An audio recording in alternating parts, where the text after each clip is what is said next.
Today's episode of Off the Timeline is titled "The SEC Almost Added Texas and Oklahoma in 1993, Then It Leaked." In 1993, the SEC held a confidential expansion straw vote. Texas, Oklahoma, inside the room, and the vote was one swing school away from triggering formal expansion talks. Then it leaked. Public denials followed. Emergency meetings were called, and for 5 days the most powerful conference in college football almost fractured before it ever became untouchable. This is alternate history, but it's rooted in real instability, real politics, and a moment in the early 90s when the SEC was not yet the empire that it is today. Because before the Big 12, before the BCS, before modern realignment, SEC almost stretched to the plains, and Georgia, Oklahoma, and Ole Miss were at the center of it. Now, first, let's set the table with the early 90s chaos. Let's rewind. It's the 91 to 93 window. The Southwest Conference is in the process of dissolving. Arkansas is left for the SEC. TV contracts are reshaping everything. The SEC championship game is revolutionary. Notre Dame has signed its NBC deal. Florida State and Miami are dominating national narratives. The Big Eight feels stable but vulnerable. Texas is politically entangled inside a collapsing Southwest Conference.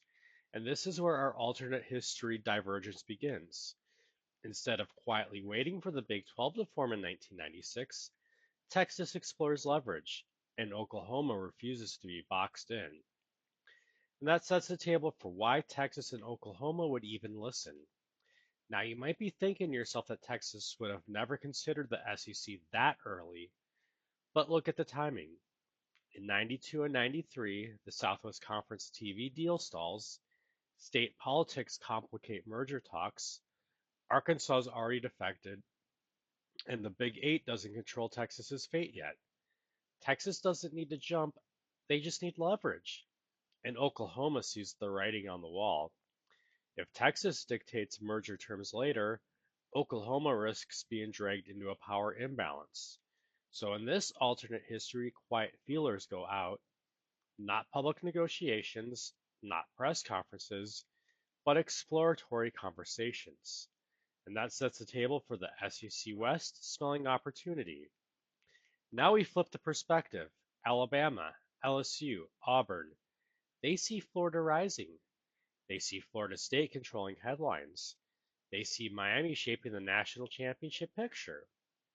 And you might be thinking to yourself that the SEC did not need expansion. But what if expansion wasn't about money? What if it was about insulating national title access? Texas and Oklahoma would create a Western superdivision capable of controlling playoff pathways before the BCS even existed. And this is where the straw poll happens. And that sets the table for the 93 expansion vote leak. In our alternate history, an internal SEC president's meeting includes a confidential temperature check. Not binding, but exploratory. The West votes overwhelmingly to explore expansion. The East votes narrowly against it. The conference is divided. And the swing vote? Ole Miss. Then a regional paper runs the headline.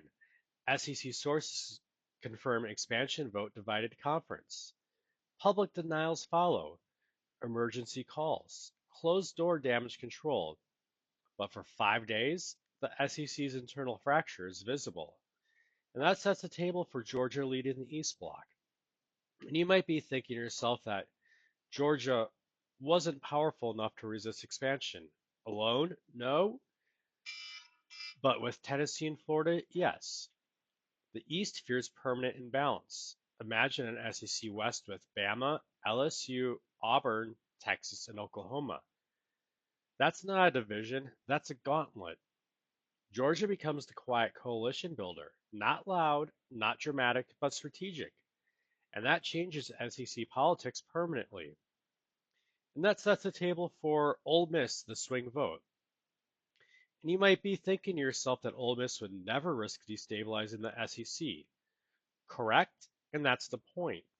In this alternate history, Ole Miss doesn't want expansion blocked. They don't want it approved. They want leverage.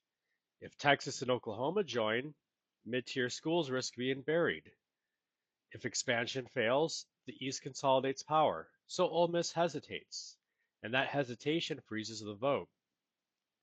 They become the hinge point of the entire moment, and that sets the table for the Big Eight panic. As Nebraska hears whispers, Colorado hears whispers, the Big Eight accelerates merger conversations, talks with Texas A&M, Tech, and Baylor intensify.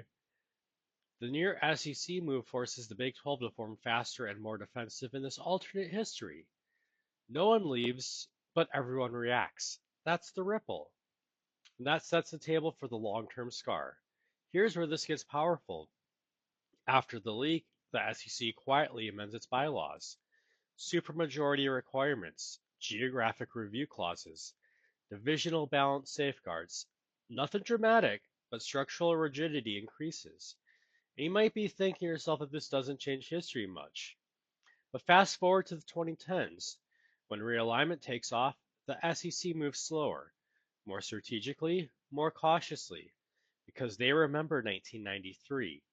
That's the scar. And that sets the table for why this almost and could have happened. This isn't fantasy chaos. It's Southwest Conference instability, TV pressure, divisional politics, and title access paranoia. In this alternate history, the SEC almost expanded west 3 decades early, not because it had to, but because power always flirts with consolidation. And that sets the table for the bigger question. What if it passed? Would the Big 12 exist? Would Texas ever create the Longhorn Network? Would SEC divisional dominance look different in the 2000s? Would Oklahoma's path to championships change? That was the fork in the road. And in this alternate universe, it almost happened. Now, the SEC didn't become untouchable overnight. In the early 90s, it was still negotiating its identity.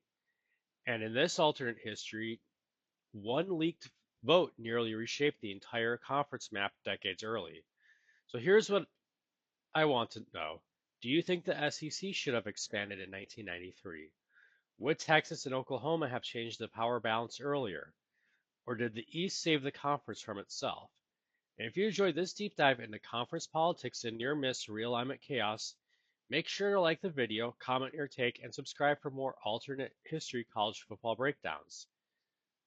Because sometimes the moves that don't happen shape history the most.